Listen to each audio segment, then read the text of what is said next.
I'm Larry Fedoruk, and this is I Was 8,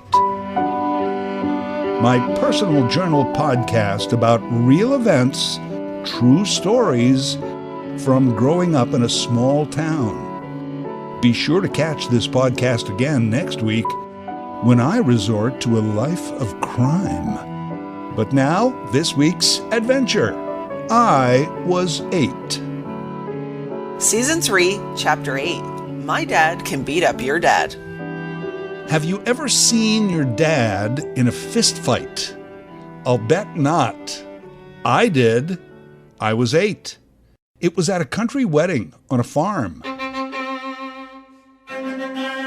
Nothing adds to the memory of the day you commit your future to the love of your life like two guys beating the crap out of each other. I don't remember who the couple was, but I'm sure they had an added story each year on their wedding anniversary. You looked so handsome in your suit. Oh, you were so beautiful in your wedding gown. Yeah, and then Johnny and that other guy duked it out. Blood everywhere. Ah, memories. Here's how those country weddings usually worked if you're unfamiliar. When a farmer married off a daughter, it was usually at a nearby country church, and then the bride's family would host the reception, party, wedding dance. In summertime, that was often done on the family farm, outdoors.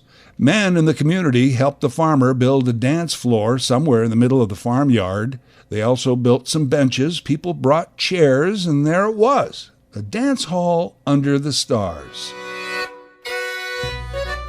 There were no DJs, no one could afford a band, but there was always a couple of guys with a fiddle, some guy with an accordion. For a meal and a couple of drinks, they played songs you could dance to. Depending on the flow of beer and homemade hooch, a few men got up and sang a song or two.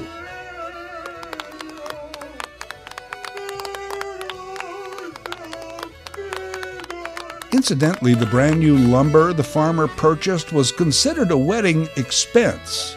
But days after the party, the same men who helped build the dance floor would show up and help the farmer take it apart. Still good wood, like new, only a few heel marks. And the farmer used the lumber to make repairs around the farm, the barn, the shed, whatever. It was all very efficient. Dad grew up on the farm, had been a laborer for a good part of his life, was handy with a hammer and a saw, and was often one of the guys who went out and helped build the dance floor. And later, he'd twirl Mom around on it. As a kid, I didn't care much for having to wear a sports coat, clip on a tie to stand in church and watch a wedding. But the wedding party out on the farm, now that was fun.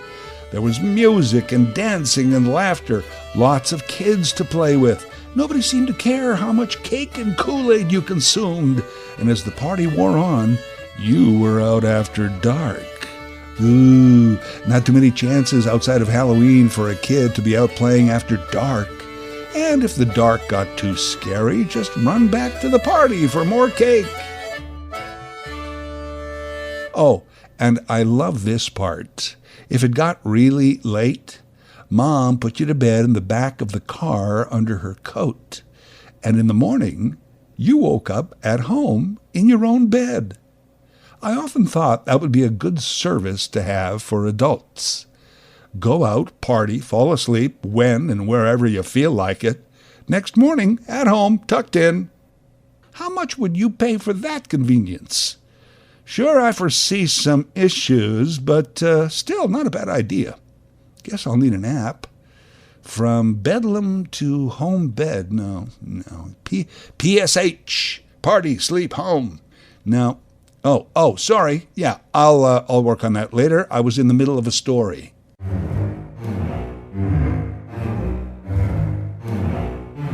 The difference in the way my parents enjoyed the consumption of alcohol-based beverages was astounding. Dad loved a few beers and the occasional cocktail, depending, of course, on the occasion. You're having a drink? What's the occasion, Johnny? I just bought whiskey, that's the occasion. Mom, meanwhile, could smell beer or whiskey and have a headache for 3 days. You get a hangover from the aroma? That's not good. It's possible that's why Dad and his cronies always drank in the garage, out of deference to Mom's sensitivity of the fumes. Having said that, I never really saw my dad drunk. Mom often said he was pie-eyed, 3 sheets to the wind, legless, tight, soused, schnockered, moon-faced, under the table, polluted, stiff, well-oiled, gassed, hammered, fried, loaded, sloshed or toasted, high and feeling no pain. But I only saw him happy. At worst, tipsy. I was unaware.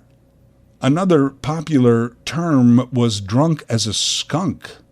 Wow, skunks had an alcohol problem? That's why I feared them as a kid. It wasn't the smell, it was that they were probably drunk, liable to do anything. So at this wedding dance, I was already played out, and I hated to admit it as a kid, but I just couldn't eat any more cake. Shameful when a kid gets to that state, overcaked. Can't hold your cake there, eh, Sonny? Pitiful. I was under my mom's coat in the back seat of the Pontiac, drifting away to the distant sounds of fiddling and laughter and crickets. Suddenly, the music stopped, and I could hear a lot of yelling. Probably nothing, but it got louder. I decided to run back and see what was going on. There was a huge circle of people, and somehow near the inside I spotted Mom. I made my way through the legs, got to the front, and there were 2 men throwing punches at each other. And holy crap, one of them was my dad. Should say here that even given his farm boy laborer history, my dad cleaned up pretty good. He looked pretty sharp when he suited up for a wedding or something. But here and now, his jacket was gone, so was his tie, one shoe, and much of his white shirt. What was left of the shirt already stained in blood. Suddenly, Dad grabbed the guy around the neck and started giving him uppercuts with the left. Blood was pouring from the man's face. Somehow, though, he flipped Dad onto his back, got on top of him, and got in a few punches of his own. At that moment, my reaction was to go in and jump on the guy. Oh, not out of any kind of bravery, more like stupidity. Some loyalty. Hey, that's my dad. Mom realized this and grabbed me and held on. We watched as people yelled, no one, by the way, attempting to break this up in any manner. Dad and the other guy got to their feet and assumed the fistfight pose.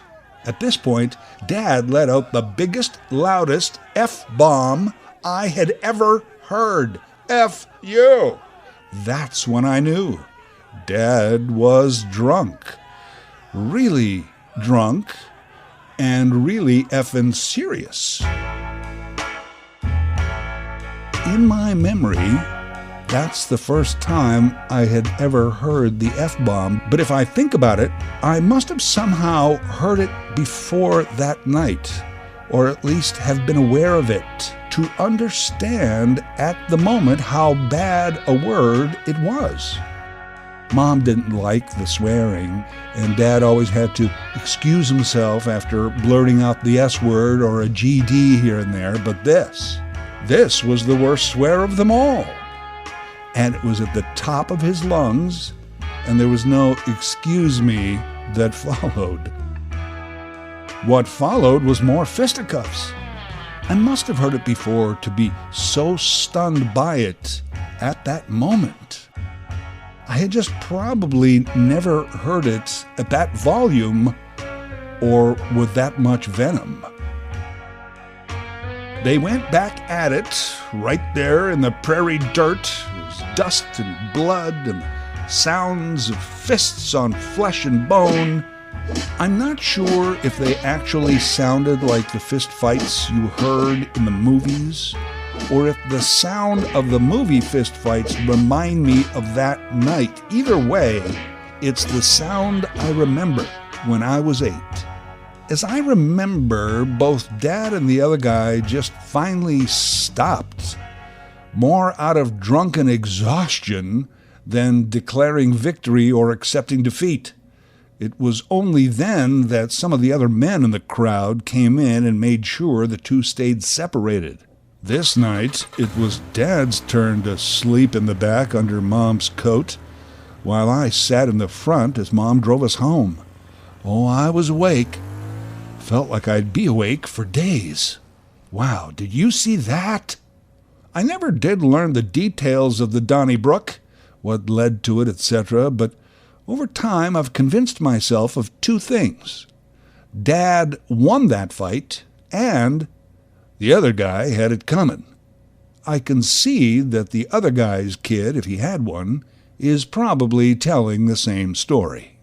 The fistfight also became one of those many events we didn't talk about afterward. I imagine my folks talked about it.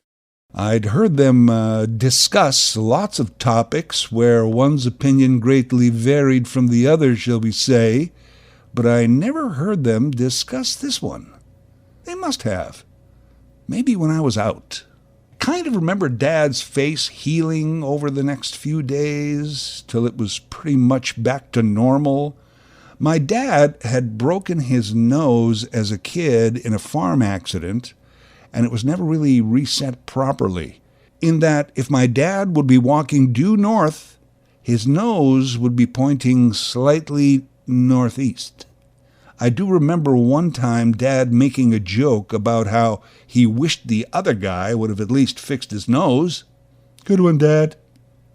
I knew at the time it was better not to ask Dad or Mom about the dust-up. And then, over the years, it was just one of those stories I meant to ask about and never did.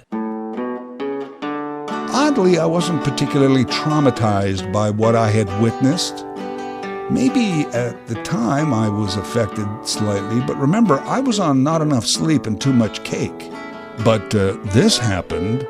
Dad wasn't much of a corporal punishment disciplinarian, occasionally threatened to take the belt off. But I'll tell you, after that fight, he didn't need to tell me twice to do anything. Larry, get in here and start helping me clean out the garage. Yes, sir, Dad. Right away, Dad. I'm on it, Dad. Doing it, Dad. Just felt it was safer. I also wish I had a story about how eventually my dad taught me how to fight. Took me aside one day and gave me a few pointers, taught me some tricks, told me how to use my fists and to use them only for good, not evil. Never happened.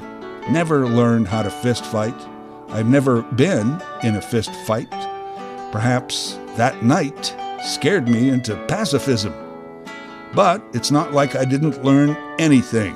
As a result, over time, I may not have become handy with my fists, but I'm pretty skilled with my F-bombs. Yeah. Want to make something of it? Thanks for listening to I Was 8, a weekly podcast voiced, written, and produced by Larry Fedoruk. This podcast is available on most major platforms, or check out the I Was 8 YouTube channel. Larry Fedoruk, that's Fedoruk, can be reached at larryfedoruk37@gmail.com.